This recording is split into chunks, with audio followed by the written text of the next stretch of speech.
অসমত যি অমানৱীয়ভাৱে বিদেশী বিতৰণৰ নামত স্বদেশীক অত্যাচাৰ কৰা হৈ আছে, এয়া টোটেলি আচলতে গণতন্ত্ৰ দেশ এখনত আচলতে অসাংবিধানিকভাৱে আমাৰ ওপৰত অত্যাচাৰ চলোৱা হৈছে। বিদেশী বিতৰণ হোৱাটো আমি মুছলিম ছাত্ৰ সন্থাই আমি বিচাৰো, কিন্তু বিদেশী বিতৰণৰ নামত স্বদেশীক কৰা এই অত্যাচাৰ আচলতে কোনো কাৰণে গ্ৰহণযোগ্য নহয়। আৰু বিদেশী বিতৰণৰ নামত যিসকল ভাৰতীয় নাগৰিকক গ্ৰেপ্তাৰ কৰা হল আৰু একে ৰাতিৰ ভিতৰতে এনেকুৱা সন্ত্ৰাসবাদীৰ দৰে তেওঁলোকক ডিটেনশ্যন কেম্পলৈ লৈ যোৱা আৰু ডিটেনশ্যন কেম্পৰ পৰা ন' মেন্স লেণ্ডৰ লৈ কেনে যেনেকৈ কুকুৰ মেকুৰীৰ দৰে জন্তুৰ দৰে পেলাই দিয়া হল, এই পেলাই দিয়া কাণ্ডৰ পিছত মানৱ অধিকাৰ আয়োগ নিমাত থকাটো এটা ৰহস্যজনক কথা।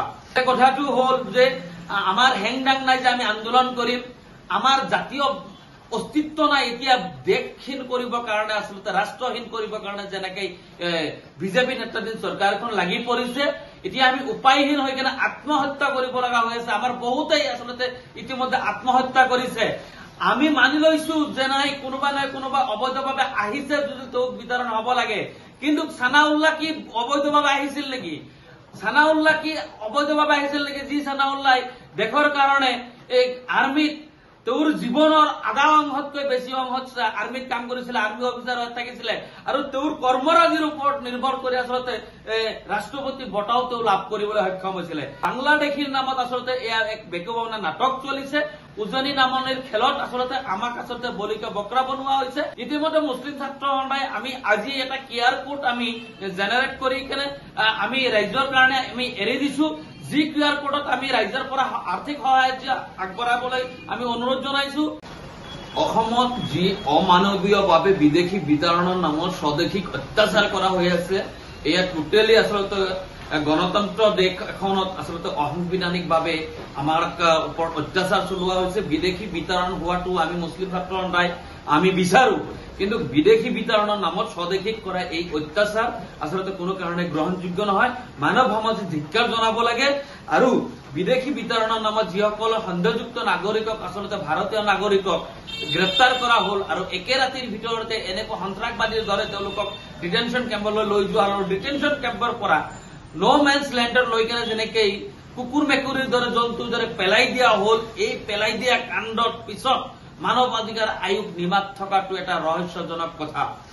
এখন দেশৰ মানৱ অধিকাৰ আয়োগ আৰু ৰাষ্ট্ৰসংঘ দ্বাৰা পৰিচালিত আচলতে মানৱ অধিকাৰ আয়োগৰ যি ভূমিকা হব লাগিছিলে আমি দেখা নাই। গতিকে আমি মুছলিম ছাত্ৰ সন্থা অসমে মানৱ অধিকাৰ আয়োগলৈ আমি স্মাৰকপত্ৰ প্ৰেৰণ কৰাৰ সিদ্ধান্ত গ্ৰহণ কৰিছো।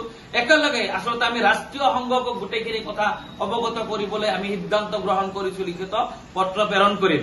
এতিয়া কথাটো হল যে আমাৰ হেংদাং নাই যে আমি আন্দোলন কৰিম, আমাৰ জাতীয় অস্তিত্ব নাই এতিয়া দেশহীন কৰিবৰ কাৰণে আচলতে ৰাষ্ট্ৰহীন কৰিবৰ কাৰণে যেনেকৈ বিজেপি নেতৃত্বাধীন চৰকাৰখন লাগি পৰিছে, এতিয়া আমি উপায়হীন হৈ কেনে আত্মহত্যা কৰিব লগা হৈ আছে। আমাৰ বহুতেই আচলতে ইতিমধ্যে আত্মহত্যা কৰিছে। আমি মানি লৈছো যে নাই কোনোবা অবৈধভাৱে আহিছে যদি তেওঁক বিতৰণ হব লাগে, কিন্তু ছানাউল্লাহ কি অবৈধভাৱে আহিছিল নেকি? ছানাউল্লাহ কি অবৈধভাৱে আহিছিল নেকি? যি ছানাউল্লাহ দেশৰ কাৰণে এই আৰ্মিত তেওঁৰ জীৱনৰ আধা অংশতকৈ বেছি অংশ আৰ্মিত কাম কৰিছিলে, আৰ্মি অফিচাৰ হৈ থাকিছিলে আৰু তেওঁৰ কৰ্মৰাজিৰ ওপৰত নিৰ্ভৰ কৰি আচলতে ৰাষ্ট্ৰপতি বঁটাও তেওঁ লাভ কৰিবলৈ সক্ষম হৈছিলে। ঠিক ছানাউল্লাহৰ দৰে অসমত আৰু কেইবাজন আচলতে প্ৰশাসনিক বিষয়াকো আচলতে বাংলাদেশী সজোৱা হৈছিলে। বাংলাদেশীৰ নামত আচলতে এয়া এক বেকুবনা নাটক চলিছে। উজনি নামনিৰ খেলত আচলতে আমাক আচলতে বলিকা বকৰা বনোৱা হৈছে। এই বলিকা বকৰা বনাই আচলতে আমাক আচলতে দুৰ্বল কৰিবলৈ চেষ্টা কৰা হৈ আছে। বাংলাদেশী বিতৰণ কৰিবৰ কাৰণে যদি সদ ইচ্ছাই আছে তেতিয়াহ'লে চৰকাৰখনে আচলতে বিতৰণ প্ৰক্ৰিয়াটো ফলো কৰিব লাগে।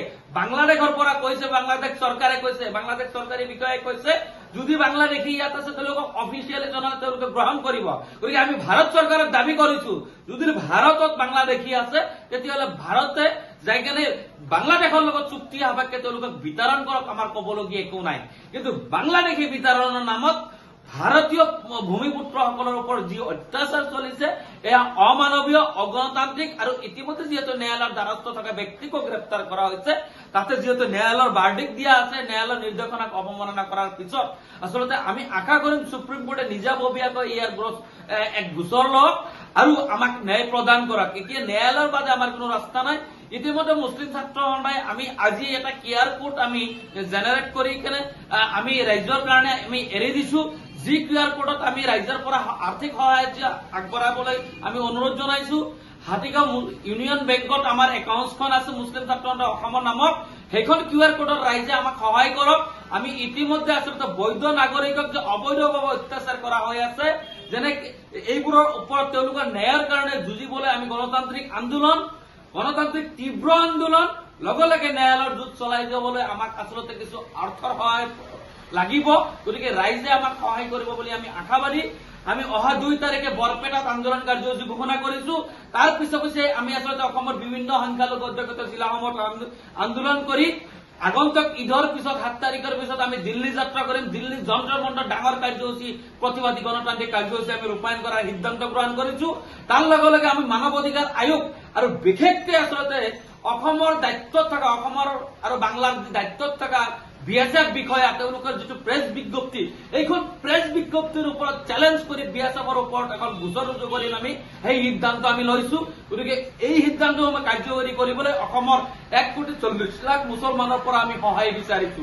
আমাক বেছি টকা নালাগে, 1 টকা 2 টকাকৈ আপোনালোকে সক্ষম অনুসাৰে আমাক ডনেট কৰক, যাতে আমি আমাৰ কমিউনিটিৰ ওপৰত হোৱা অত্যাচাৰৰ ন্যায় পাবৰ কাৰণে আমি সংগ্ৰামখন অব্যাহত ৰাখিব পাৰো।